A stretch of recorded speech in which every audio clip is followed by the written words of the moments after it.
Looking back on the week that was and forward to the week ahead. It's the Fantasy Football Hustle. Here are your hosts, Brian Drake and Dwain McFarland.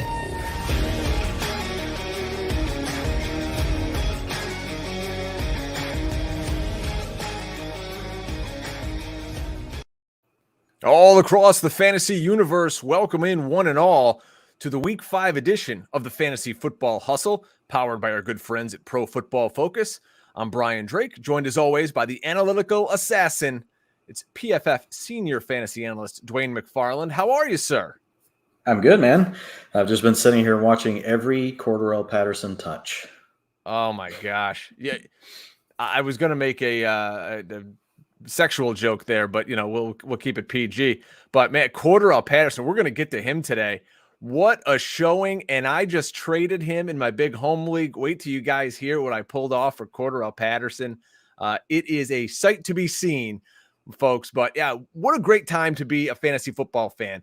You're here with us on PFF. You're here with us on Sirius XM. You're here with Dwayne on the hustle and on the site. It's all hustle all the time. Anywhere you turn, it's Dwayne and I in your face talking fantasy. And if you want even more of that, folks, go over to pff.com. Use promo code HUSTLE, because with that, you're going to get access to all the locked content, the college and the NFL betting dashboards, which are really sweet if you want to win some cash, on cover probabilities, betting values, all that good stuff. The player grades, the props, the locked articles, like I said, and Dwayne's full utilization report. We don't break down every single thing here. We just kind of give you a taste. If you want the whole shebang, get on over there and use promo code HUSTLE for 25% off. So now, Dwayne, we've got 4 weeks in the books. We've got a really nice snapshot. So if you're looking at this data now, as you do, some trends start to emerge. So when you were digging into the utilization report this week, I mean, what did you really see? What kind of popped off the page for you? Any kind of big 30,000-foot view things that you want to let our listeners know about? I mean, there wasn't like just this huge macro view. I mean, there's more team type views, but nothing like just at the league level that's going crazy. I mean, definitely, you're seeing teams throw the ball in more and more situations. We're seeing different trends like that continue, to carry on. But nothing huge from that perspective. Like the two big things with like three different things, like at a team level, one would be the Seahawks, and really the Bengals. They're really in the same boat. Just no offensive play volume. Like it's just terrible. And this, the Seattle part of it's really disappointing because, we thought Shane Waldron was going to come in, bring this up tempo offense. They're still running a decent amount of plays per minute. I mean, they're right around the league average, but overall, like their time of possession is low. Their overall plays per game are, the worst in the league. Seattle's last. And so we're right back where we were like 6 or 7 years ago with this offense. Yeah. And there's not a lot of motion. They're third worst in the league in running shifts and motion. All the stuff Shane Waldron was going to bring, like, man, none of it is coming, to fruition. So that's kind of gross. And then you have the Bengals really doing the same thing. The difference, is at least the Seahawks do pass the ball a lot more than they run the ball. But with the Bengals, they run the ball as much, if not more than any other team in the league, and they run at that slow pace, which you'll see a lot of teams that run the ball, they're going to run less plays because the clock always keeps moving, right? When you're running the ball, throwing the ball, you get an incompletion, play clock stops, so that makes sense. But the Bengals, I just don't think once you have T. Higgins back, like unless they kind of open the throttle up, man, like it's going to be hard for all these guys to really come through every week. You're going to need these efficiency weeks. You're going to need them to catch a touchdown. So I'm worried about all the Bengals receivers. Love them, think they're a great talent, but worried about the offense. And then the last one is the Ravens. So the Ravens have dropped back to pass on 59% of the plays or more 3 times this year. They only did that 3 times all of last year. So I think you have a few different things going on. And this is not just trailing game scripts. They've actually been doing this when leading, when playing in close scripts. So it's not something where it's just like, oh, they've trailed more, so they've thrown the ball more. This is actually, it's not being driven by that. And so I think, one, they've been drafting all these receivers and all these different assets. 2, you've got the maturation of Lamar Jackson, so you naturally start to see these things. And then I think 3 is just they're not crazy about the backfield. Like how many times do you really want to give the ball to Latavius Murray and Devonta Freeman and Le'Veon Bell. And even if you got Tyson Williams, if he manages to be active, they just don't seem super interested. Now, I don't want to say they don't seem super interested. They still run the ball like the third most. I don't have it straight in front of me, like the third most, I think, in the league. I have to pull it back up. Fourth most. Behind Cleveland, Tennessee, and New Orleans. Yeah. So they, from a percentage standpoint, actually they run at the fifth most in the league. So it's just not, they're passing the ball more. They are still running at some, but I just don't think it's like, something, I don't even know what I'm trying to say now. Like I got all thrown off, but anyway, yeah, they're throwing the ball more than they do normally, which I think is a good thing for Lamar Jackson, who's still running the ball more than anyone else in the league. He has a design rush play on 24% of his attempts. The next closest is your guy, Jalen Hurts, at 21%. And then you have, the ability to scramble as well, which is another 9% of his dropback. So if all of a sudden you're getting to throw the ball maybe 10% more on average than what you did last year, and you're going to get all these rushing attempts and you're going to get all these scrambles, man, that makes Lamar Jackson even that much more enticing. And like he and Hollywood Brown they're on fire, man. They're on fire together. No question about it. And what we're going to do, guys, is kind of hit the high points of the utilization report. I've got a whole list of questions and for Dwain, and we'll have some good conversations. And it's going to kind of also tie into the waiver wire. We know a lot of you guys out there have to put bids in tonight, or if you're listening to this Wednesday, Thursday, maybe some high stakes leagues later in the week. So it's a great primer as we kind of bounce around the NFL.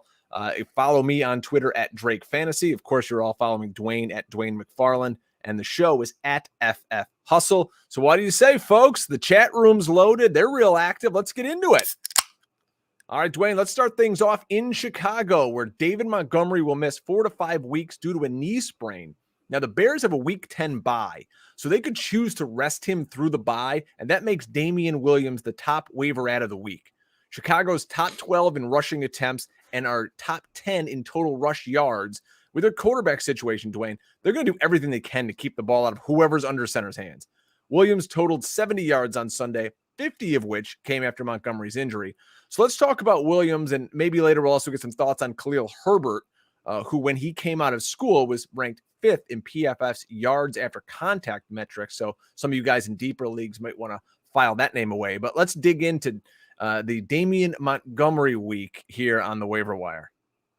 Yeah, I mean, Damian Williams, the way, I look at it, well, number one, let's talk about his utilization. Once you had Montgomery leave the game, Williams handled, and there was basically 3 drives left. And on the first play of that third to last drive was when Montgomery got hurt. So you had Williams handle 54% of the snaps, 50% of the attempts, 67% of the routes, 43% of the long down and distance snaps, and then he handled 33% of the 4-minute offense. So it's really over the final 2 drives after Montgomery was out. But the Bears were leading, during all of those plays. So I think those numbers are all a little bit low, because that's really where Herbert came in. He played 67% of the 4-minute offense, which is just basically the Bears trying to grind the game out, get it over. All 6 of Herbert's snaps came in the 4-minute offense. So I think outside of the 4-minute offense, I'm probably giving Damian Williams, a breather here or there. I think Williams is probably a duplication of the workload we were getting before with Damian Williams, with a little bit, with Montgomery. I think a little bit of the rushing workload will go to Herbert, maybe 10 to 20%, won't come over to Damian Williams. But what Williams is going to get is he's probably going to handle almost every single passing down. He'll handle all the 2-minute, he'll handle all the long down and distance, because he was already getting that work. He was getting 80% of the 2-minute offense before. He was getting about a third of the long down and distance. So I think basically he'll handle all of the passing down work, probably handle 60% of the rushing attempts, maybe 55%. Montgomery, you had seen it 69% and 83% for this last week when he got hurt. He probably won't be quite there. That's where I think it'll be a little bit different. That's where I think Herbert picks up 15 to 20% of the work that will be left behind by Montgomery. As far as, Fab goes, the way I look at it is, we're heading into week 5. So most leagues probably play regular season through week 12 or week 13. You could have Damian Williams for 4 to 5 of those weeks. So he could basically carry you. He could be your RB2 for half of the remaining games of your fantasy season. So depending on your roster, how much you're hurting, what other backs do you have, all those sort of things, all those other factors. How big is your league? You guys know, you don't need me to re-explain all that stuff to you. All those things come into account. But what I would say is he's probably somewhere between, I would say 30 to 60% is probably what it's going to take to get him. And I think that's probably okay, Drake, because you're going to get to use him, for the next 4 to 5 weeks. And who knows, it could be a little bit longer. Maybe it's a little bit less, but I mean, these things can be tricky. We don't know exactly for sure when David Montgomery will be back. Would we be surprised if it was 2 or 3 weeks, later? I mean, that could happen as well. So, yeah, I mean, we saw that with Joe Mixon last year. All of a sudden, it's like, oh, he's week to week.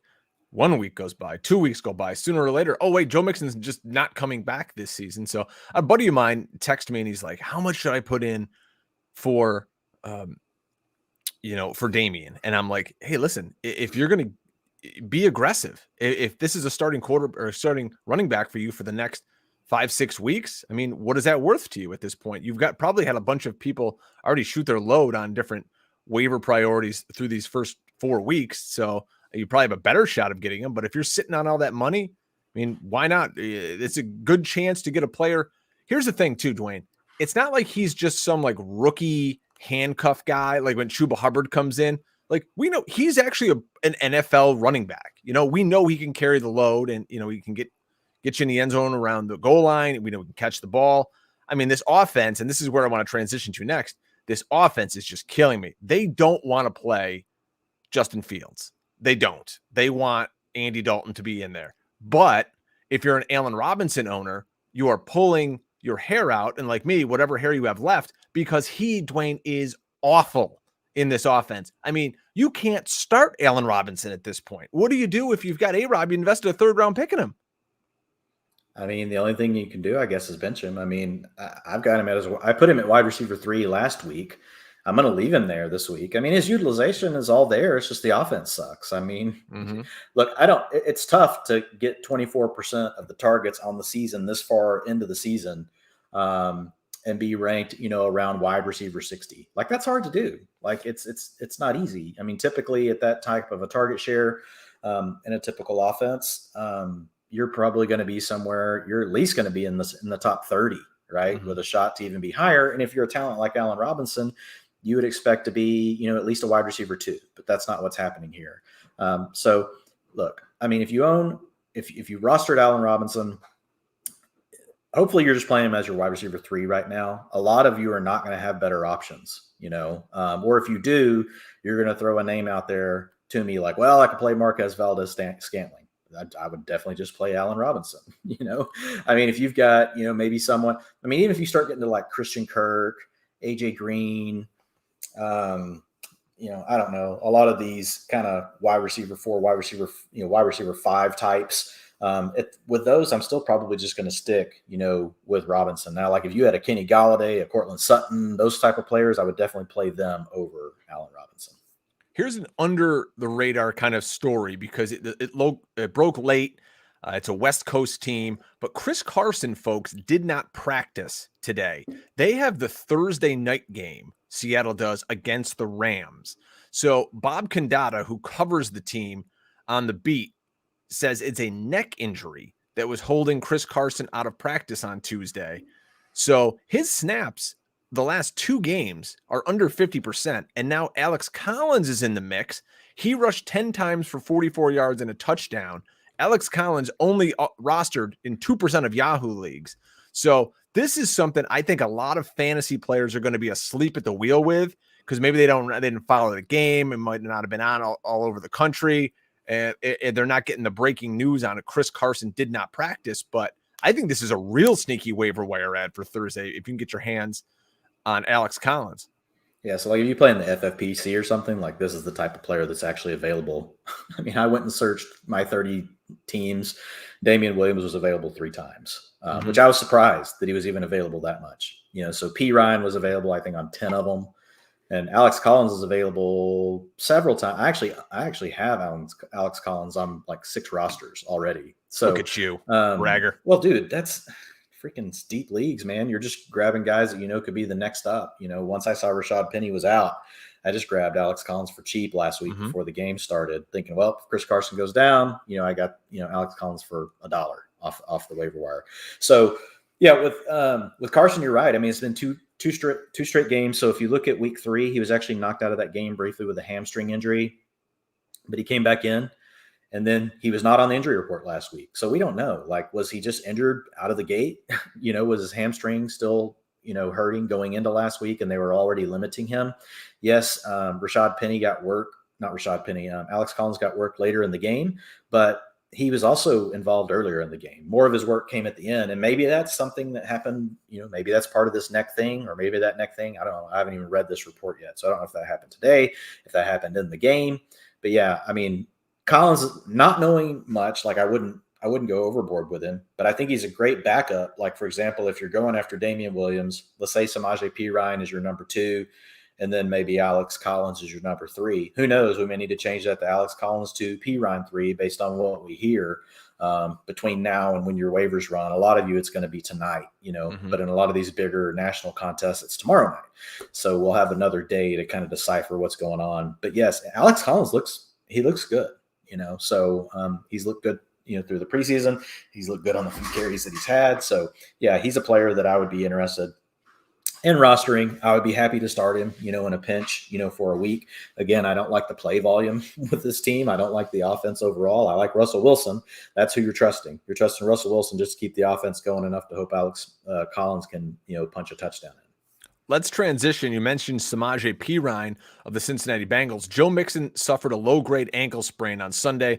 Normally, that wouldn't raise a lot of red flags. But with Joe Mixon and his inability to bounce back from these lower body injuries, when they're called week to week, it's a major eye-opener. Samaje Perine, of course, next man up if Mixon were to miss time. The Bengals are at home versus the Packers in week 5. Cincinnati owns the 3rd highest run play percentage in the NFL at 45.4%.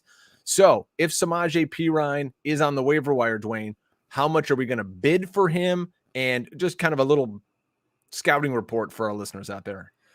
Well, I mean, he's going to handle probably 60 to 70% of the workload. I expect Chris Evans to get a little bit more involved. But if it's just 1 week, probably most of it goes to Perine. If for some reason it's a multi-week injury, you could see Evans kind of grow his role. Or if Mixon were to come back, right, and get re-injured, so long-term, Evans is a player that I like, but just for the week, which is probably the way we have to approach it right now. When I originally wrote like this part of the utilization report, like which was Monday, I had it between 5 and 20%, but based on the news I'm hearing today, it's probably like 5 to 10%, and it depends. Like if you do have Mixon on your roster and you want to make sure you get him, you want to go a little higher, but just know, I mean, you got the bye weeks coming. Right. And so are you going to be able to carry him through all that? Like week 7 is like complete hell. So there's going to be a lot of weird decisions that get forced in these next couple of weeks, especially with people that are holding handcuffs on these rosters. So I would say, 5 to 10% is probably about right, for Perine. If you want to go up towards 20%, I think that's fine too. To your point, look, we're not going to get any good information out of the Bengals. We never do. So for all we know, Mixon's going to miss 3 weeks and they're acting like he's day to day. We just don't know. Last year, the guy was done. Like he was cooked and it took forever, right, to get to that from the coaching staff. So we can't trust anything the Bengals say, but it makes me just a little bit more hesitant about going too much on Perine. But you could go 20% and get him and be happy, and he could end up starting longer than David Montgomery for all we know. Yeah, no question about it. How about our guy, Tyson Williams? Inactive Sunday, leading to a running back trio of Latavius Murray, who, by the way, is from a suburb of Syracuse, Le'Veon Bell, and Devonta Freeman. 2016 just called. Holy moly. Murray handled the bulk of the work on a team that ranks 4th in rush attempts, only behind Cleveland, Tennessee, and New Orleans. What can we expect, Dwayne, from Murray? And is anyone else in this backfield useful? We want to look at Latavius Murray. Everyone's like, oh, it's great. He had 18 rushing attempts for a whopping 59 yards, averaged only 3.3 yards a carry. He did manage to fall into the end zone, but he was only good in a PPR for running back 26 on the week. There's rumor that Le'Veon Bell might get a little more run in this offense. We don't know if Tyson ever comes back and gets in the mix, but we're going to have people now asking, do we add Latavius Murray? Do we add Le'Veon Bell? Do I drop Tyson Williams? So a lot of questions surrounding this Ravens backfield. Yeah, I think you have to add Latavius Murray. I would rank him above Samaje Perine. I would put him above, Damian Williams would be at the top, right? But then I would probably say Latavius Murray would be my next play. Then I would say it would be Samaje Perine. Then it would be Alex Collins. If Kenneth Gainwell were available, I would have him right after Damien Williams, just because I think, he's the young player with more upside that could actually grow his role. I talked about this on Monday on the Waiver Wire show with Ian over at Pro Football Focus. So he's a player that's open, available quite a bit. We can come back to him later. But yeah, you already hit it with Murray. 18 carries. He had 62% of the rushing attempts. I think they just want a player they feel like, they trust. He's really fitting into the Gus Edwards role. Le'Veon Bell looks like he'll play more of that J.K. Dobbins type role where he's going to handle more of the passing down work. Le'Veon Bell was out there for 62% of the long down and distance. He had 75% of the 2-minute offense. And he only handled 14% of the rushing attempts. So they weren't super interested yet anyway, right? And handing the ball off to him. He played 28% of the snaps. And then you just had Devonta Freeman sneaking in there a little bit. If you want to give one more week, right, with Williams, just to see, was it a disciplinary thing? Do they let him come? You'd hate to release him and all of a sudden it's like, oh yeah, we just need to show the kid a lesson and now he's going to start, this week. So, but some of you are playing in formats where you've got smaller rosters and you got to make decisions. And if you have to, you just cut him. If that happens, you just live with the decisions that you make. We can't let that kind of stuff paralyze us. The way I always look at that, Drake, is, I try to be patient where I can, but, sometimes you just have to go with the most recent data point that you have, and so if that's the way you have to lean, then, Williams is a potential cut. But I do think Murray's worth adding. I would have him, in that 5 to 20%, range, depending on what your roster looks like, your league mates, all those sort of things. I wouldn't go wild with Latavius Murray. He's not playing that great, and we don't know how long it's going to last. Is it going to be back to to really being more evenly split next week with 3 backs? Is he phased out in 3 weeks and it's going over somewhere else? We just don't know. I don't think the Ravens are happy with their backfield. For all we know, they're just giving them all a shot and seeing which way it goes. You want to talk about going with the most recent data point? Well, if you're a Miles Sanders owner, you want to jump off a cliff reading those data points. Miles Sanders has 9 carries over the past 2 weeks. And while he's outsnapping rookie Kenny Gainwell, it's the usage, as we always say, that tells the story. Gainwell saw double the amount of targets than Sanders in week 4. He's also playing in the hurry up and the 2-minute, which for the Eagles, who've lost 3 straight, can be often. So the question now, Dwain, is what do we do with Sanders, who is running back 33 in PPR? Gainwell, by the way, is running back 25. He's averaging 11.7 points per game. I remember opening day, you and I, we kind of text during the games and whatnot. And I'm like, Gainwell's he's the hurry up back. He's in here on goal line. He's in here on 2-minute. And somebody made an interesting point about Gainwell is this is a new regime. This is Nick Sirianni, the head coach, Nick Sirianni, the play caller. Nick Sirianni drafted Kenny Gainwell. He didn't draft Miles Sanders. He went out, and again, he's not a high draft pick or anything, but he has a plan for Kenny Gainwell.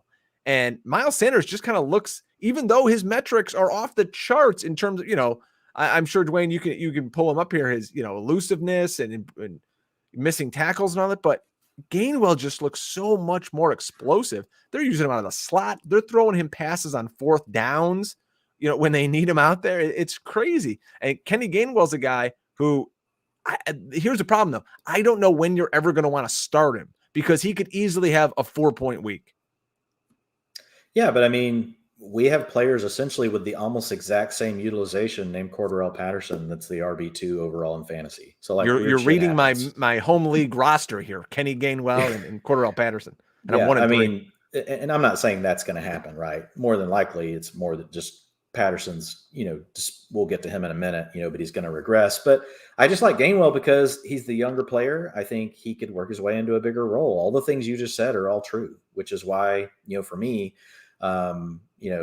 immediately at the beginning of this week, like Gainwell was at the top of my list, once you got past, potentially Damien Williams, depending on what we heard about David Montgomery. So if he's there, I would get him. And look, you don't feel great about it, but he's in a similar range as Tony Pollard, all those guys that get similar type work. Some weeks, to your point, you're going to get 4 points. Other weeks, you're going to get 12. You might get 15. You're hoping that they score a touchdown. But again, like we're talking about, what are you really getting out of the other backs? It just depends on your need, man. Like if you don't even have a good RB1 and you've just got to have someone to start to help you win for 2 weeks, you're probably looking at some of the other guys that are going to have larger workloads for injuries. If you have 2 backs on your roster, one's really good and one's decent, and you're looking for upside later in the season, but someone that could step in and play for you in the flex here in week 7, then I think Kenny Gainwell is the player that you want. I would much rather roster him at a cheaper price. Now Damian Williams would be at the top, but after that, like I'm just as happy to get Kenny Gainwell for 2 to 5% as I am to go try to spend 15% on a player like Latavius Murray. Really good question in our chat here from Matt, who asked, Dwayne, I'm here too, guys. You don't have to just ask Dwayne, but it's cool. Dwayne, where would you put Elijah Mitchell in that order of running backs? And I tweeted about this earlier today. Elijah Mitchell, he's rostered in 72% of Yahoo leagues, but I think, obviously there's nearly 30% where he's available. They gave Trey Sermon an opportunity, but I think the second Elijah Mitchell's back, he is at best the lead back, and at worst, Dwayne, he's splitting carries with Trey Sermon in what we know is a really good running offense. So where would you kind of rank Elijah Mitchell in this if he's available? Been interesting today watching all the different ideas around what's going to happen if Trey Lance starts at quarterback. I've seen a lot of people saying really Trey Sermon's the better fit, right? Because he's going to run the inside zone, and you have, Trey Lance working outside, where that doesn't work as well with Elijah Mitchell, who's really the better outside speed runner. So I haven't thought too much about that, but I agree with what you said. Like if you said, look, you have to make a call right now, like which back would you rather own? I mean, I think it's Mitchell. Like I'm not crazy really about either one of them. But I like Trey Sermon. I've liked him from the draft, got people that we trust and we listen to like Trey Sermon, and they've led us in the right direction with all sorts of calls in the past. So I lean into that quite a bit.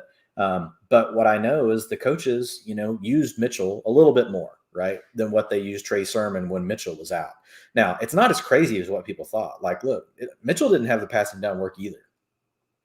Trey Sermon didn't get the passing down work, but neither did Mitchell in the first week once Mostert went down, nor did he in the plays where he was out there in week 2. Now, JaMychal Hasty is gone now, who was getting that work. So I don't know, maybe he's good enough to overcome Juszczyk for some of that, and Sermon wasn't. There's just a lot of questions. But as far as the question, about just how would I rank them, I mean, look, I've got my rankings pulled up in front of me right now. I've got Damian Williams, and this is my first pass, but I've got Damian Williams 20, Elijah Mitchell 22, Samaje Perine 23, assuming Mixon, is out. Those are my rankings this week. Like I was just working on them before we got on. So for this week, at least, I've got Harris slightly above, and it's just because of the questions you talked about. Who do I think carries the most upside for the rest of the season? I'm definitely putting more on Mitchell than I am Damian Harris. I would prefer taking a shot on him as to Harris, just because there's the more clear shot, right, at just taking over the backfield for the season. We know with Damian Williams, once David Montgomery comes back, Montgomery's going to be the dude. Yep. And so that's the difference. And remember, folks, also, Jeff Wilson Jr. is lurking out there. We don't know exactly when he's going to come back. I'm trying to read the latest news on him, and it says early November, but we don't have a great timeline on him with a meniscus injury. But if Jeff Wilson comes back, that is a major monkey wrench, I think, that could get thrown in this backfield. Do you agree, Dwayne? Yeah, it could, for sure. And it could just, here we get all excited about these things, and like a very possible answer, and maybe it's the most likely answer, is it just turns up into a crappy committee. with all these guys. How many no times have joke. we seen Shanahan do that? And I don't think we know for sure that any of these players can just take the backfield over. But if I had to give one player a chance, I would give it to Mitchell right now. Not saying that Sermon can't do it, because I do love Trey Sermon, and he could easily be the guy that ends up doing it. Like I said, I've seen a lot of good arguments today, different ways. The other player to think about, just real quick, on from a standpoint of IR, if you're thinking about a stash that will cost you literally nothing. Oh, I like this. Pull over in your car, folks. If you're at the gym, get off the treadmill. If you're pushing your kids, I don't know, push them down a hill. We could have Darrington Evans returning to practice this week. I managed to finally pull up a piece of information on Darrington. I've been Googling Darrington Evans for 3 weeks. Every week when I'm writing this article, I'm like, Darrington, I have my list. I Google them, and then I go to Twitter and I look at it there. And finally it popped up, and it was like, oh, he could return to practice this week. So let's keep an eye on that. Man, the mileage is high on Derrick Henry, and I'm not wishing anything bad on Derrick Henry. He's having a great season, and I love watching the guy play. But we know that McNichols is not the handcuff. McNichols will be involved if Derrick Henry goes down in the passing game, but we know Evans can also play in that space, and he would be more likely to take over more of the rushing duties. So, and Evans is a player that we've seen some flashes from. He just hasn't been able to stay healthy. So Darrington Evans, if you're in a really deep format, even over like at the FFPC, like he's available a ton. Our good buddy Corbin Young, who does some work with us over at Fighting Chance, he texted me this morning and he's like, hey, would you pick up McNichols? What are your thoughts on him? And the first thing I thought of, besides I'm answering fantasy questions on the toilet, is I'm like, when is Darrington Evans coming back? So I'm Googling that. My kids they're banging on the door. I'm like, Daddy's working in here. Leave me alone. And because that's really the answer. I think once he comes back, and there's a lot of waiver wire articles out there you're going to read, they're going to say, add McNichols. He's getting all this work, blah, blah, blah, blah. But I love where you're going with that on Darrington Evans. We were talking about the 49ers, Dwayne. Trey Lance is owned in 31% of Yahoo leagues. But in my mind, the 49ers are much like the Bears, and they don't want Trey Lance on the field. They are going to move heaven and earth to make sure Jimmy G's calf injury is okay, and they can get him on the field for this monster matchup against undefeated Arizona in the NFC West on Sunday. Now, Lance, when he came in for the half, he was great. Fantasy people are going to tell you left and right, Lance is the greatest. He scored 20 points and a half, blah, blah, blah, blah, blah. My biggest issue, though, watch the kid play. He can't throw the football. He is lost out there. But again, this is fantasy we're playing. If you take away the one insanely broken coverage play that Deebo Samuel scored on, his passing was awful. But if you're a Deebo Samuel owner, Dwayne, you're going to love it because I believe he targeted him 7 times in the second half. So they're on bye after this week. I think they're going to do, like I said, anything they can to get Jimmy G back in there. But this is a tough call because we don't know if Garoppolo is going to play. So it's like, wait, am I spending a bunch of fab on this guy who might never play? Or, if Jimmy G comes back in, then they got the bye, we're just kind of wasting our money on him. So where are you going with Trey Lance this week? Again, depends on the format, but if it's something where, there's not a lot of quarterbacks available and for some reason he's available, I'm going to make it higher, but I'm just not going to go nuts on it. Like, I like him, but I mean, I'm probably not like the best person to answer this question because my quarterback plan was basically to take Jalen Hurts or Tom Brady, and I own them, or I've rostered them on like 60%, 70% of my teams or something. Mm-hmm. Like, so it's like, I don't even care about Trey Lance. But like for everyone else that does, one, you should have just drafted Jalen Hurts like you were told. But number two, he could give you the upside like what you get with Jalen Hurts. Like that's the allure, right? Sure. So, I mean, when you look at Lance, if you look at his design rushing attempts last week, they weren't crazy good, but scrambles, 23% of the times he dropped back, he scrambled last week. So, I mean, that's a huge number. And I don't know, I don't know that they're just going to guard to keep him out of there. Like, part of me just thinks they think Jimmy G sucks too. But when I did go back and watch that game, and I saw the same thing you did. Like, I saw some horrific throws. He got a little better, like, as the game went on. You're right. He was bailed out with the busted coverage to Deebo. So, like, me looking at Lance, I'm thinking 5 to 10%. I mean, I wouldn't get nuts with it because, to your point, we don't know. Like, you want the upside. You want the upside on your roster if you feel like you need it. Like, if you're sitting on, Kirk Cousins as your starting quarterback, right? And you're like, okay, I've made it through this far with Kirk Cousins, but I'd like to have an upgrade. Like, I would think about Lance differently. Yes, I'm not in that there. scenario. Yep. If I was starting Baker Mayfield, I would feel terrible. I would start Trey Lance tomorrow over Baker Mayfield. I'd quit playing if I was starting Baker Mayfield. So it all comes back to those sort of things. But look, quarterback, because it's typically in most leagues a onesie position, most people have a good quarterback right now. Yeah. I mean, look, you've probably picked up. I would rather roster Sam Darnold than Trey Lance. It's funny you mentioned him because that's the next player we're going to talk about. Well, if I was going to drop 20% fab on a quarterback, it would be Sam Darnold. Sam Darnold can throw the ball. He's got 3 to 4 good weapons in the passing game. When he gets McCaffrey back, you got 4 to 5 good weapons in the passing game. You've got the ability to run the ball, which we didn't necessarily know. Like, he's 5th in the league in designed rushing attempts to quarterbacks, which is giving a nice floor that we didn't expect to see. Like, he could score, 6, 7, 8 rushing touchdowns this year. He's going to regress some, so, I mean, he may end up at 6. But Darnold is the player I would rather own, right now than Trey Lance, just knowing that I've already seen him play. I don't have any other competition to worry about. He's getting rushing attempts. Is he going to put up a 50 spot like Lance could?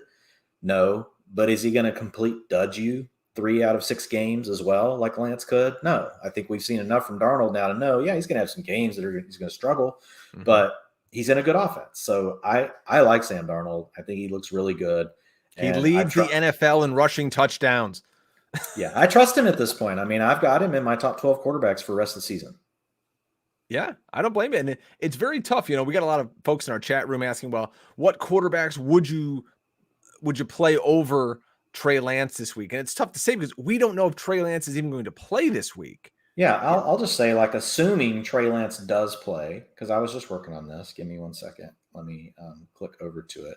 I just have to refilter this. I have it here. So I've got right now, and this was this rankings run was with my assumption that Trey Lance is going to play. I've got my quarterbacks, this week starting at 10 is Aaron Rodgers, Justin Herbert is at 11, Sam Darnold's at 12, and then this is where I'm tentative with Trey Lance. I've got him setting at 13, but he's right there with Kirk Cousins, Daniel Jones, Derek Carr, and I haven't hashed the whole tier out, but I have them basically sitting there together. So I think that's the range you've got to get to. Mm-hmm. And I really like Derek Carr. I think he's played great. Last night was kind of crazy. Daniel Jones has ran the ball a ton. I mean, Daniel Jones, best numbers of his career on Sunday. Exactly. Kirk Cousins got a quarterback matchup 10 out of 10 on the quarterback strength of schedule, metric over at Pro Football Focus this week. He's got 28.5 implied points against Detroit.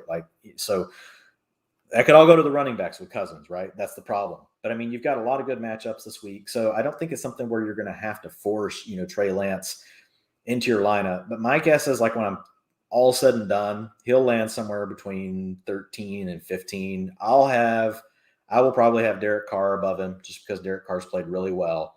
Kirk Cousins matchup this week, could put him, ahead of him. But that's right about where it's at. I'd probably have him even with Daniel Jones. There you go. So, yeah, a lot of folks out there asking questions about him. And again, go over to pff.com, use promo code HUSTLE, save 25%, and, find all Dwayne's rankings right there. Maybe they're locked up. Maybe he's hiding something, You can't give it all away. I'll be put them in either tonight when I'm done or first thing in the morning, really early, but they'll be up tomorrow.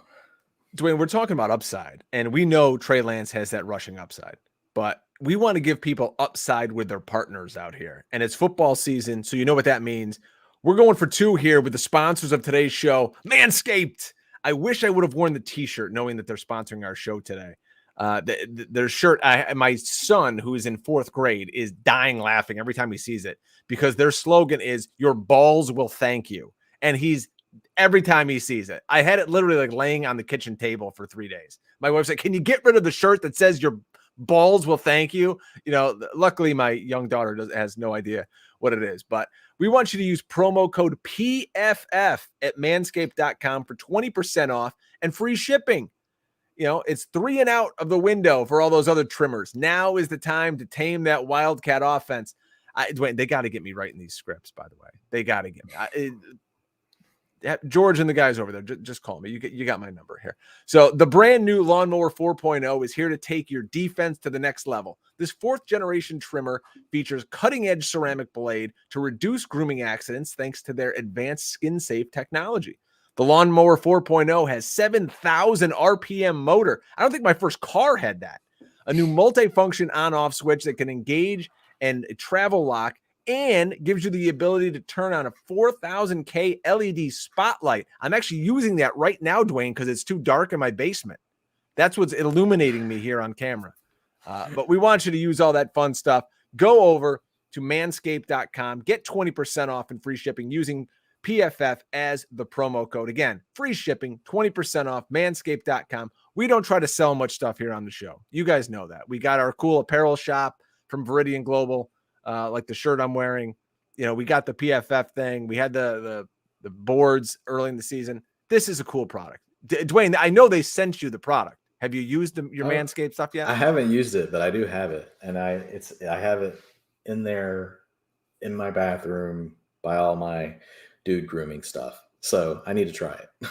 Yeah, we're going to break that out here. And next week when our wives are hosting the hustle, we'll have them on to break it down. The Manscaped read for next week. So thank you, Manscaped, for sponsoring the hustle. Anybody who's in, and who likes us, we're cool with you guys. So, all right, Dwayne, we got to get into it. The player of the year, if there was an MVP vote right now, in my mind, it would be Justin Herbert, number 1, Cordero Patterson, number 2. What a story. 30-year-old journeyman who's only playing 30% of the Falcons snaps on Sunday scores 3 times. In a PPR at the moment, he's running back 3. He's wide receiver 8, but he shows so much more juice than Mike Davis. So much more. You just watched all his film. But, I mean, if you listen to everybody out there, they're telling you the regression's coming. He can't keep this up. He's a sell high candidate. And by the way, in my home league today, you'd be so proud of me, Dwayne. I traded Cordero Patterson straight up for one Mike Williams. Yeah, dude. Hooray, like man. That's, yeah, I would be excited about that. I know Williams showed up small last night in the box score, but the utilization was fine. He's only targeted 5%, but one of those, passes was downfield where, I don't know who got a touchdown out of it, but he was wide open. It was like an 80-yard touchdown. It would have been. It might have been. So, I mean, you were one play away. If you looked at his average depth of target and all those things, Mike Williams is going to be fine. He just, look, these players have down weeks. Eventually, everybody's going to have one. And Mike Williams had his, but he still looks great. With Cordero Patterson, I really dug into it because I just, I'm always looking at the utilization stuff, and I wanted to go back and look at, because some numbers popped out to me with him. Number one, his targets per route run, 35% on the season. That's really high. And that's what's helping him offset the fact that he's only on the field for 35% of the snaps.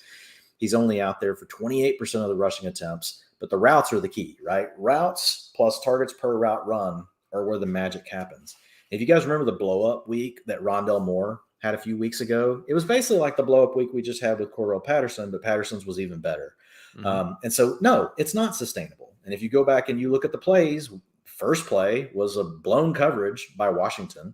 It was a 40-yard touchdown bomb. Second play was a blown coverage by, I don't want to say blown, but poor execution by Landon Collins, from the top of the box, not getting down to cover Cordero Patterson coming out of the backfield. And, once you give Cordero Patterson the ball with some space, that's where he's really good. That's why he's a big dude. He can still run. He's a big dude. He's good in the open field. He almost always makes the first player miss. So there are things I love about him. The third touchdown was basically a back shoulder throw from inside the 10. So I went and looked. I'm like, okay, is he being used more inside the 10 than any other area? No, it's about the same. He's used 40% of the time inside the 10. But they're not drawing up things that are just spectacular for him. They're normal things that I've seen Cordero Patterson do in the past. There are things that I've even seen other teams try to use Cordero Patterson doing, in the past. So I'm not buying where he's at, but having said all that, If he can sustain this targets per route run, which is hard, it is very hard to stay at the rate that he's at. But what I will say is he's done it every week. 44% targets per route run, 38% targets per route run, 36 targets per route run. Eventually, some team is going to have to know that, look, Cordero Patterson's on the field. There's a really good chance he's getting it. It's like almost 40% chance that they're going to target him while he's out here. So at some point, that just becomes an automatic tell, right? And he's going to get more attention. And, he's not the best route runner in the world. So I think that's going to hurt him. But looking at that, I went back and found all the comps, Drake, and said, okay, show me You're like the running new Greg backs. Cosell. Yeah, show me the running backs, right? That at least, had 20 to 25% of their rushing attempts, because he's at 28%, but I capped it. I said, don't show me anyone with over like 35, 37%, because I don't think, actually I did it at 40, because he's not going to get over that, right? And then I said, show me the players that were within 30, to 40%, targets per route run. And then show me players that aren't over, 40% routes. Your Alexa is so much better than mine. Yeah. So, yeah, she's awesome. Like, she came right back to me and she's like, yes, it was James White, Kenyon Drake, Alex Collins. But it was James White in 2020 met that criteria. He was RB 42. Kenyon Drake in 2019 met that criteria. Now, he was on the high end of the rushing attempt scale I just gave you. He was RB 17. Alex Collins, a guy we just talked about in 2017, was RB 19. He was also on the higher end of the rushing attempt range that we just talked about. Then you had Tariq Cohen, 2017, RB 33.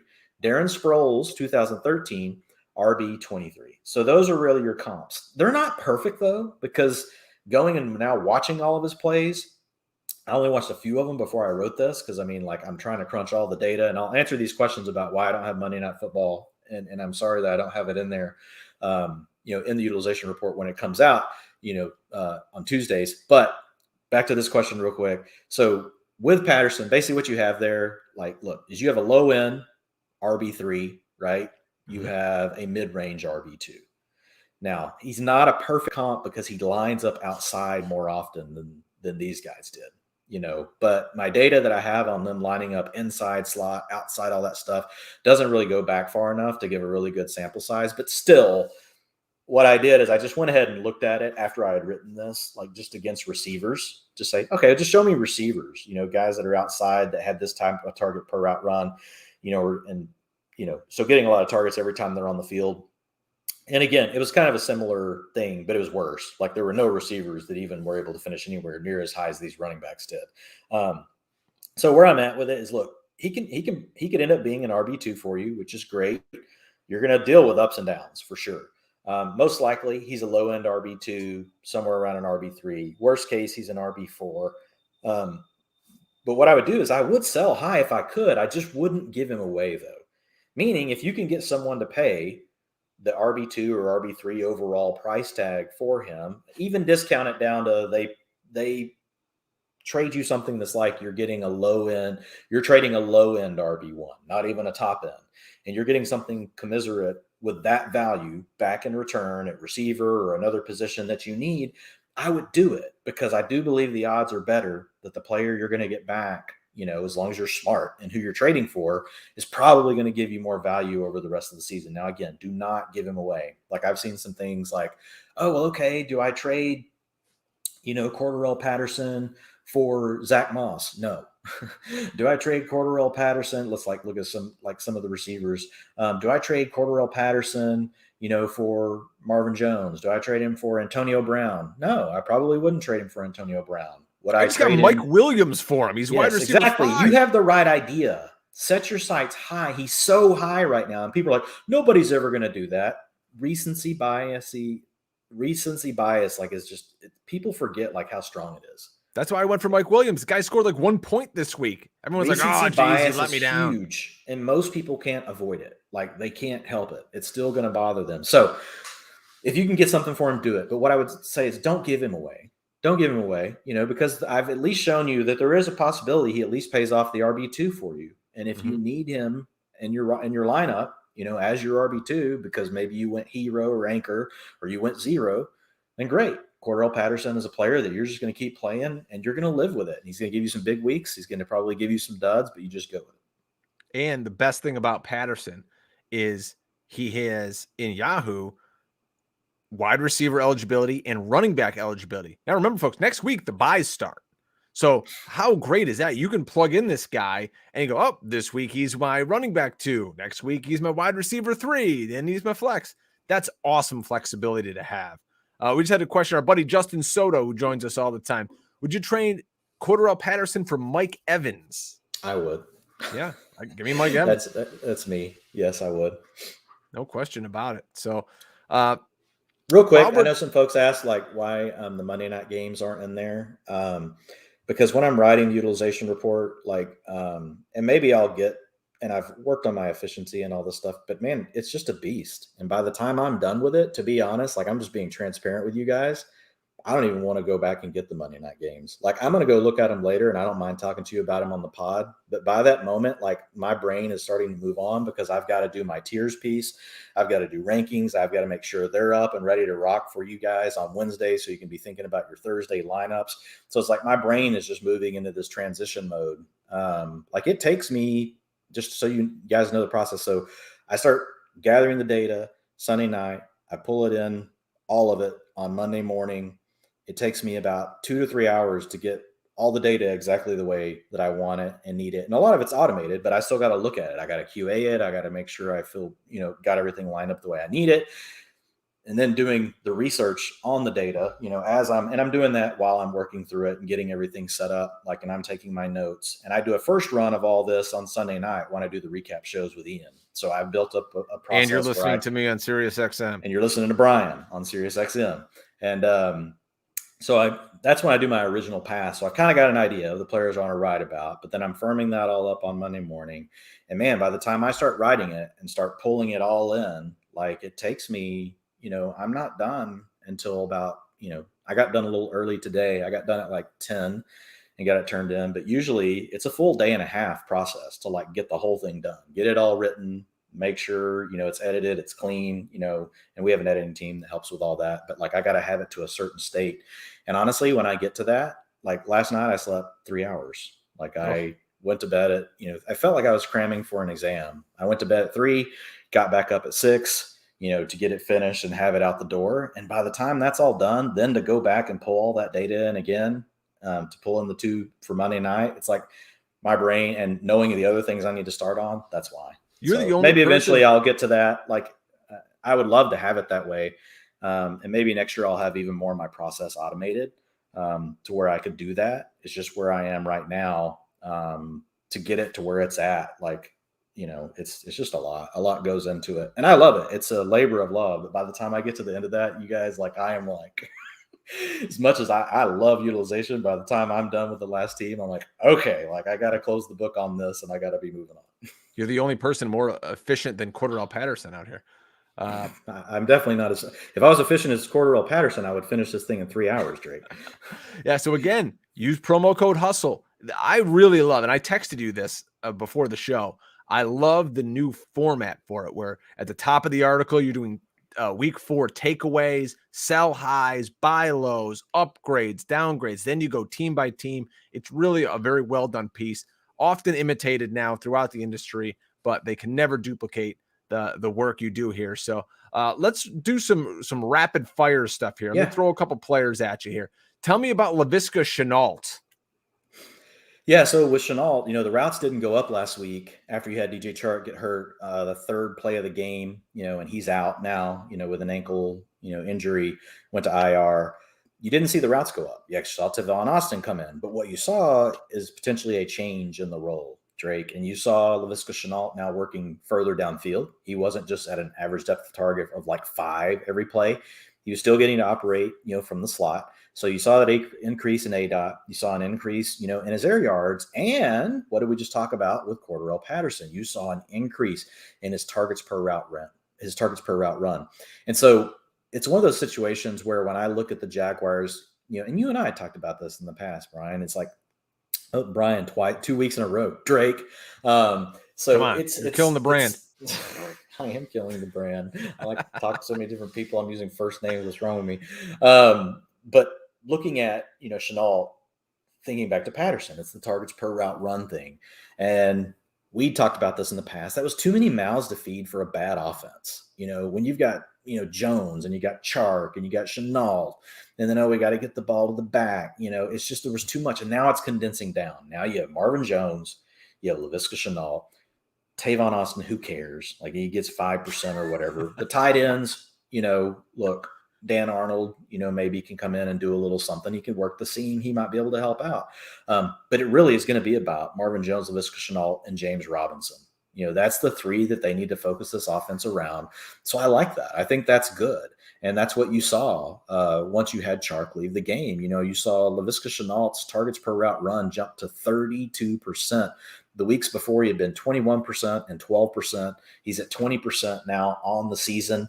And he needs to be around 25%, to be honest, because his routes are not great. Like, his routes are 75 to 80% because he plays the slot. So when they're in 12 personnel doing these other things, he's typically not on the field. He also was still not on the field very much for any of that, once DJ Chark left the game. So some of that could change, but I think they do like him inside. So I think those are two positive things. And I bumped him up my rest of the season rankings when I was doing the utilization stuff based on this research. So I think he's right there back into the wide receiver 3 conversation in 12-team formats. Whereas, you and I were both kind of low on him. We never really had him there. We had him below that. But look, situations changed. It wasn't just because they hated Laviska Shenault. It was just the way the overall situation is shaped out. Now that's different. So yes, I like Shenault. Yeah, I always joke, here and on the Sirius show that Shirley says Tavon Austin equals new Mike Williams. Shirley, if that happens, we're going to send her a shirt. We're going to do something. But Tavon Austin's going to be the new Mike Williams. We're talking the Mike Williams that's good right now. The Mike Williams went to Syracuse? Mike Williams, there are multiple Mike Williams. Are we talking about the one that used to be on the Lions that was basically a tight end by the time he got to the league out of USC? There's a lot of 58 Mike Williams. I always joke about Chase Edmonds, and I say that Chase Edmonds needs to score from the 50 because he's never going to get a goal line touch. But in your utilization report, he is one of your buy low guys. You call him as low-key an RB1 as you can get because he's second in the NFL in target share, and you predict some big days coming. So I'm sure Chase Edmonds is available. If somebody out there is their RB2, RB3, that's absolutely a guy you can go after. Maybe somebody you package Patterson and somebody else with, and you get Chase back. Yeah, if you can be in the top 12 running backs without having scored a touchdown yet. This is the opposite of Cordero Patterson. This is the player that has all the utilization you want in a great offense. He's a big part of the offense, 18% target share. That's great, considering how much Kyler Murray is willing to run. Chase Edmonds, he is a piece to this offense. And so his scores are coming. And the other thing is, for short down and distance, he's not a complete dud. 60% of that goes to James Conner, but he's getting 45% of that. Now, once you get inside the 5, yeah, it's tough. James Conner gets 50% of those carries. And then, Edmonds only gets 10% because who gets the other 40%? Kyler Murray gets the other 40%. So he's not going to score a ton of touchdowns from in close, but he's not going to continue on this pace of not being able to score. He's going to end up scoring a couple from inside the 5 or inside the 10. He's going to end up scoring a couple of long runs. And then he's going to end up scoring a couple on, touchdowns on receptions. He's going to end up around, I would say, between 5 and 8 touchdowns based on his opportunities that he's getting right now in the offense that he's in. And he's probably, he's going to have a chance to give you some really big weeks. And the cool thing about him is whenever he doesn't give you a big week, he's never that far off, Drake. He's not, week 3, he was number 25. Before that, he was 19. This week, he's 12. So, he's in a good spot. Is he going to have a week where he's in the 30s? Yeah, everybody does. Everybody has one of those. But he also is going to have a week where he's going to be in the top 6. That's coming as well. So Chase Edmonds is a player that his ranking, is actually higher than what most people think of him right now. I just went to look at my main league. I'm like, I'm going to make a trade offer for Chase Edmonds. It's the same guy I just traded Cordero Patterson to. Oh, good. So you can get it done. You can do a deal with the guy. Thankfully, he's a huge Falcons fan. So I played that. Then I found the guy who in my league was a Bears fan. I'm like, you know what? Allen Robinson needs to be on your team. Let's talk about the Steelers quickly. I'm going to go through a couple of listener questions before, sure. Much like the Yankees, we're done. Thoughts on the Pittsburgh wide receiver situation? Are Juju, Claypool, and Deontay going to struggle because of Ben? I mean, you and I talked before the show, and we thought we equated Ben to Matt Ryan because they're both shot and they just want to get the ball out of their hands very, very quickly.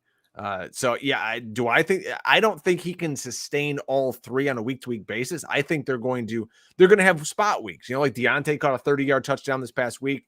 And 1 week's going to be Juju, 1 week will be Claypool, but he's not going to support all three weekly. Yeah, I think it's going to be tough. The positive, despite how sucky Ben looks, is the volume is increasing and they throw the ball, as far as a percentage of their plays, they throw the ball the most in the league. And they're 32nd in rushing. So the offense is basically, they know now, look, we're just going to trail a lot and we need to throw it a lot. And so I think a lot of the stuff with Matt Canada, those kind of things, it's like kind of all like, okay, whatever, we're just going to do what Ben wants. See what happens with Ben. I know he popped up on the injury report, but those are positives. Yeah, it's not a great offense, so you're not going to get a ton of touchdowns, out of these guys. But early on, remember, the volume was atrocious, and that was a big concern. So they've kind of got themselves out of that bucket. They're not living down, with the Bengals and Seahawks, which, they have better offenses. You're going to score more touchdowns. So that helps offset. But at least this offense isn't going to score those touchdowns, but they're not like in no man's land from a standpoint of the number of plays that they're running. So, but Deontay is by far the number one. Like he is the alpha. Like there's no doubt. Like his targets per route run are at 31% on the season. That is nuts. 21% targets on the season. That's the other reason targets per route run is so great, because you have players that leave the field for injury and things like that. And Deontay, you clearly see it. 21% of the targets on the season. Well, he's missed time. 31% targets per route run. And then you're like, oh, well, what's Juju Smith-Schuster at? Oh, 17%. Like he's lapping him. It's not even close. Like Deontay's is like favored twice as much as Juju Smith-Schuster. And then you look at Claypool, another player that's missed time, hasn't been on the field for as many of the routes, but he's at 23% targets per route run versus his 17% target share. So the pecking order is Deontay Johnson, then it's Claypool, then it's Juju. So if there's an odd player out, it's going to be Juju. And that makes sense too, because you like Claypool's upside for scoring the big touchdown. Maybe there's a week where he only catches 3 balls, but maybe one of them can be for a 40-yard touchdown, Drake, and then that saves your day. You're probably not getting that from Juju anymore. I just looked up Pittsburgh is 3rd in the NFL in pass attempts. Yeah. So then I looked at what are they passing yards per attempt? They're 30th. Explosive pass play percentage, 29th. But remember, that's how they were last year too. Remember this offense, I remember they were 10-0 too. It looked better than they were early in the season. But it kind of fell apart at the end. And so now we're just seeing the extension of falling apart. Like it's just driving through this season. But the volume is enough in a PPR format. In standard formats, it's rougher. But in a PPR format, I think you can still get value out of Deontay Johnson. You can still get value out of Chase Claypool. I can't believe someone asked me a question. And of course, it's Shirley. Drake, so she knew I would answer because she directed it towards me. I feel like Shirley manipulates us. A little bit. So whoever he or she is, we appreciate you, Shirley. Hey, you're in here every week. Would you swap A-Rob, Allen Robinson, for Antonio Brown or Laviska Shenault? Now, Shirley listens to every show, knows my deep-seated hatred for Laviska Shenault. At this point, I might do that trade. I mean, I think, who do I trust more throwing the football? Urban Meyer, king of the lap dance, his offense with Trevor Lawrence. Wow, you have 2 of the worst coaches involved. Yeah, I mean, I trust Trevor Lawrence more than I trust Justin Fields or Andy Dalton. I do too. Let's talk quickly about these Lawrence tight is ends. Slowly looking better and better each week. I know he didn't throw for a ton of yards last week, but they were ahead the whole game until they lost at the end of the Bengals. So they stayed pretty conservative after getting ahead in that first half. Sorry, go ahead. I want to talk about tight end real quick because, everyone goes, I drafted Kyle Pitts in like the 4th, 5th round. I got to play him. Meanwhile, you've got Dawson Knox and Dalton Schultz, who are both top 6 options out there. Dalton Schultz is rostered in 33% of leagues, and Dalton Schultz 27% of leagues. Dawson Knox 35% of leagues, according to Fantasy Pros. You are on record. I've seen you say you don't believe Dalton Schultz can keep this up once Michael Gallup returns because you think more passing options are going to go to these wide receivers. Dawson Knox is extremely touchdown heavy. If he doesn't catch a touchdown, you get nothing out of the guy. So, I mean, these two guys now, are they weekly starters because tight end's a wasteland, or, it's just the flavor of the month? I think they are in the high tight end 2, low tight end 1 mix, every week right now. Schultz, I do believe, will fall out of that. The good thing for Schultz is he's separated from Jarwin. So, I mean, give him the credit where it's due. His routes have gone from 53% to 60% to 79%. Targets per route run the last 2 weeks, 33% and 30%. But as someone that watches every snap always of every Cowboy game, sometimes twice, a lot of that's by design of the defense, and what they're giving and so what Dak is doing. It's not necessarily a big schematic thing on part of the Cowboys to try to get the ball to Schultz. Yes, some of them are, rollouts and bootlegs and things like that. Chad Schroeder was, engaging with me earlier on Twitter today, and he's right. There are some of those looks, but the big takeaway for me, is the underneath passing game for right now, it's not going to the running backs for the Cowboys. Pollard and Zeke are hardly involved, even though they're getting out, especially Zeke's getting out into routes. They're throwing those balls to the tight ends. So I think there's a lot of fragility. You could all of a sudden start throwing the ball to the backs more instead of the tight ends. You got the receivers that are eventually going to get healthy. I like Dalton Schultz right now. I think while Amari Cooper's banged up, you got Michael Gallup out. I do think you can count on Dalton Schultz if you want to start him as a low tight end 1 this week. That is where I will have him ranked, and you might get another week after that out of it. But eventually, when these other players are healthy, I just don't see how Dalton Schultz is more than the occasional game where he pops up as the third, second or third target. For the most part, he's probably going to be the 4th or 5th option in the passing game with just a random blow-up game here or there that you're just not going to be able to predict. Do you want to add Max Williams in any format? No. Finished as a top 5 tight end 2 of the last 3 weeks. Caught a touchdown pass last week. I mean, he's the Cordero Patterson of tight ends. He's not out there enough. His routes are down. His snaps are down. It's all scheme-based matchup stuff for the Cardinals. I will say Max Williams, his former 2nd-round pick, I believe out of Minnesota, that went to was with the Ravens for a bit. Yeah. The Ravens, they drafted every tight end in the nation there for 3 years. And then now Hayden Hurst is gone. Max Williams is gone. They're all gone besides Mark Andrews. But, yeah, it's, looking at his routes. We got to get Evan Silva on talking about the Mother Effing Mackey Award one of these weeks. 49% of routes. It's just not enough. You're going to be majorly touchdown dependent. That's more of a DFS dart. Right. That's not someone you want to deal with every week, week in, week out, in a season long type format. Folks, Dwain hasn't slept in 13 days. We've got to let him go here. We're going to put you down gently like the Red Sox just did to the Yankees. Folks, we appreciate all your questions, all your time spent listening with us, following us on Twitter at Drake Fantasy, at Dwain McFarland, at FF Hustle. If anyone wants to subscribe to our TikTok, I promise our first post is coming. I say that every week, and maybe that's just going to be our bit, but we're on TikTok at FF Hustle. So for Dwain, I'm Drake. We appreciate it. We'll see you next week. Good luck, everybody. And remember to never get out hustled. See you later.